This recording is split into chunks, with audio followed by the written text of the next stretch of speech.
I formally came out of the closet back in 2013. And oh my, did it change the landscape of my business and how I showed up as a leader. But probably not how you're thinking. I came out of the closet as a sorceress. And since then, I have heard just about every claim on magic and whether working with energy is or is not in integrity. But chances are my perspective on working with energy isn't what you would expect. Since I was a teeny tiny human, the whole world has been energy to me. So just because I'm a sorceress doesn't mean my perspective is remotely similar to what you may have been taught a sorceress believes. Working with energy can change people's lives and businesses for the better, or it can lead to more struggle and more pain. As with anything, it is all how you use it, and how you choose to work with energy inside of your business or life will dictate whether the trajectory it takes you down leads to your highest intentions or what you don't desire. In this video, we're going to cover the ins and outs of opening up to the world of energy. I'm going to show you why it is that so many people are opposed to it. And by the end, you'll have a much clearer picture of how to work with the world of energy in a way that's safe and in integrity with your highest goals.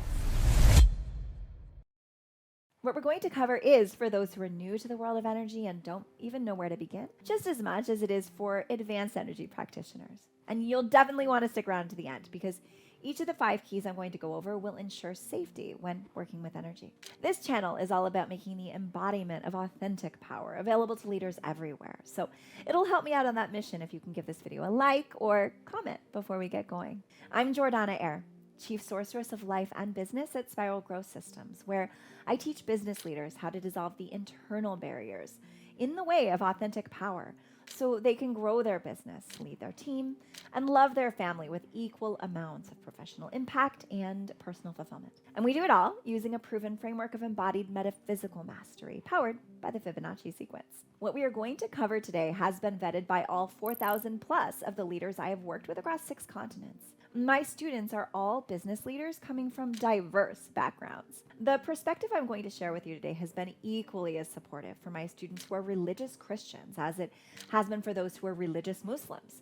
Just as much for my students who are atheist, agnostic, and spiritual. Maybe it's my own personal bloodline of being a combination of Jewish, Catholic, and sorceress, but for whatever reason, I can see the both and when it comes to finding the truth inside of all philosophies, traditions, and beliefs. In fact, I would love to hear what your background is, so let me know in the comments what's your background with religion or spirituality, and are you new to the conversation of energy inside of life and business, or already well-versed in all things energy. First, let's look at why it is that various religious texts speak against opening up to the world of energy. There are 2 reasons, and unpacking both is crucial to understanding what's in integrity for you. These 2 reasons act as a paradox of sorts.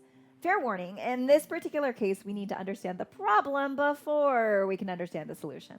On one hand, we have the realization that there is truth in needing to be cautious when opening up to the unseen.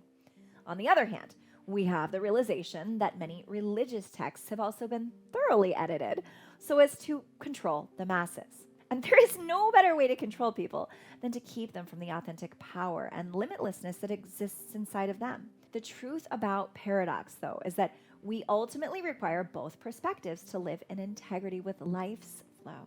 To be fully in integrity, which is usually where deeper fulfillment and impact exist, we need to experience the 2 truths of that paradox as congruent and part of the same whole. Where the woo-woo spiritual world has fallen short is that though they have acknowledged that patriarchy or efforts to control have squashed people and held them back from their innate wisdom, they have not acknowledged that there are truths in approaching the world of energy with discernment and containment and sensibility. Where the religious world has fallen short is in not understanding why it's important to be cautious when working with energy. Instead, it's become something that's been separated, shamed, and isolated. And anything we separate, shame, or isolate lives in the illusion of fear and cannot be brought to the light of understanding. The effects of how the woo-woo spiritual world's shortcomings has caused people to get hurt has led to an epidemic of practices of false light. Working with energy without integrity has cracked people open and left them raw, perpetuating trauma instead of healing it. And it's led to people opening up rabbit holes that are not supportive for them to go down, along with people deeming themselves to be teachers because they had some fun learning to work with energy, not realizing that they're not ready to open others up to what they, the teachers, don't fully understand yet either.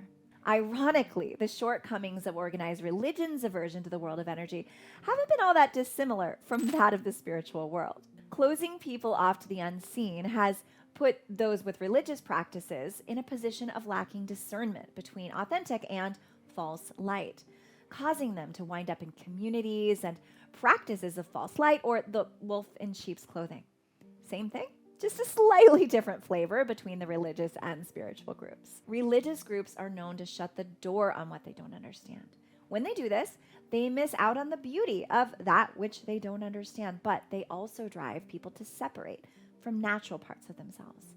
This drives up mental illness, depression, and behaviors where people unknowingly harm each other. But I am not telling you all of this to make anyone wrong. This video is about understanding where we've missed the mark so that we can align with the congruence of what our souls have always known deep down. And I am taking the time to do this because I have yet to see a business leader be able to make a genuine contribution with their work in the world without some sort of an awareness of the world of energy. You can build a business that just makes money, but if you want to integrate that business with purpose, service, and a contribution to the world, you'll need to have a grasp on the energy systems inside of and around you. Since the energetics of life and business are such a crucial part of being a whole, healthy leader and human being, what are the key factors to be aware of to work with energy safely? Number 1, do your shadow work. We can only have accurate discernment of what's supportive for us and those around us when we are processing our shadows.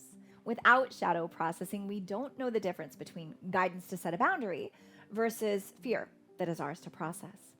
We don't know the difference between what is generative and adding light to a situation versus what is false light and destructive without a healthy, consistent integration of our shadows. Number 2, learn containment. Working with energy is all about flow, but it is very easy to become so flow happy that we don't practice discernment with where or how the flow is being directed. So while you're opening to the flow, also practice healthy containment and learning to direct it with integrity. 3, develop a healthy relationship with both the yin and yang, feminine and masculine qualities of energy. Energy works in highest integrity through systems, and those systems have a flow that opens us further to the mystery. Both are required to cultivate a healthy use of the energetics inside of our life and business. 4, remain grounded in the physical world. When people start to connect to the energetics of life, it can commonly kick them out of alignment with the practical, physical world.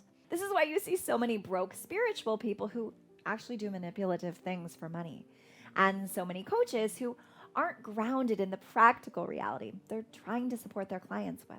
The guidepost to have a healthy awareness of energetics is the body, and the body is physical.